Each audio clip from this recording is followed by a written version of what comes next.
Revelation chapter 10. I saw another powerful angel coming down out of heaven, wrapped in a cloud. There was a rainbow over his head. His face was sun radiant, his legs pillars of fire. He had a small book open in his hand. He placed his right foot on the sea and his left foot on land, and then called out thunderously, a lion roar. When he called out, the seven thunders called back. When the seven thunders spoke, I started to write it all down. But a voice out of heaven stopped me, saying, seal with silence the seven thunders. Don't write a word. Then the angel I saw astride sea and land lifted his right hand to heaven and swore by the living one forever and ever, who created heaven and everything in it, earth and everything in it, sea and everything in it, that time was up. That's when the seventh angel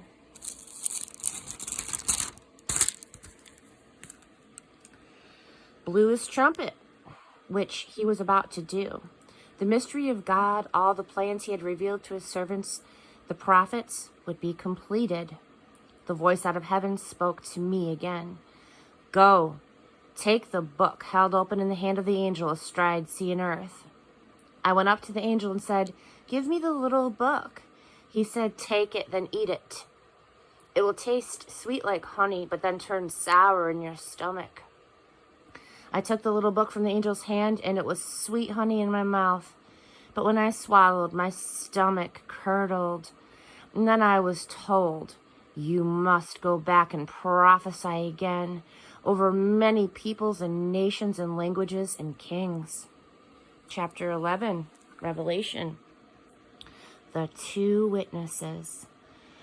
I was given a stick for a measuring rod and told, get up and measure God's temple and altar for everyone worshiping in it. Exclude the outside court. Don't measure it. It's been handed over to non-Jewish outsiders. They will desecrate the holy city for 42 months. Meanwhile, I will provide my two witnesses dressed in sackcloth. They will prophesy for 1,260 days. These are the two olive trees, the two lampstands, standing at attention before God on earth. If anyone tries to hurt them, a blast of fire from their mouths will incinerate them, burn them to a crisp, just like that. They'll have power to seal the sky so that it doesn't rain for the time of their prophesying, power to turn rivers and springs to blood, power to hit earth with any and every disaster as often as they want. When they have completed their witness, the beast from the abyss will emerge and fight them, conquer and kill them, leaving their corpses exposed on the street of the great city, spiritually called Sodom and Egypt, the same city where their master was crucified. For 3.5 days they will be there exposed, prevented from getting a decent burial, stared at by the curious from all over the world.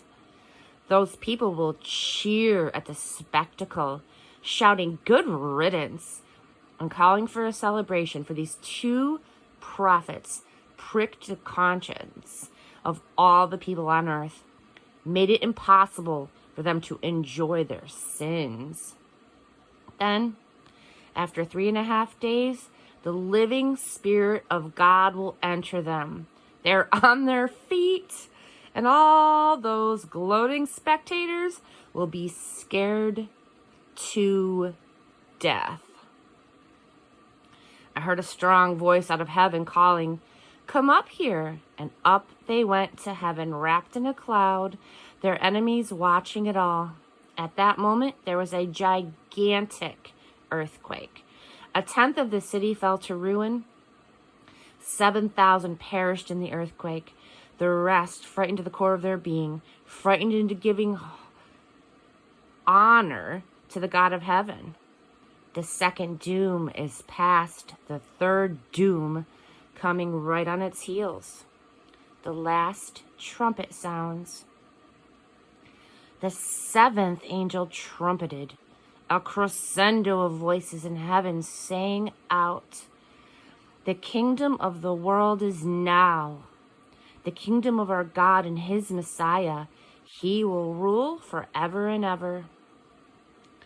The 24 elders seated before God on their thrones fell to their knees and worshiped and sang, "We thank you, O God, sovereign, strong, who is and who was. You took your great power and took over. You reigned. The angry nations now get a taste of your anger. The time has come to judge the dead, to reward your servants, all prophets and saints. Reward small and great who fear your name, and destroy the destroyers of earth. The doors of God's temple in heaven flew open, and the ark of his covenant was clearly seen, surrounded by flashes of lightning, loud shouts, peals of thunder, an earthquake, and a fierce hailstorm.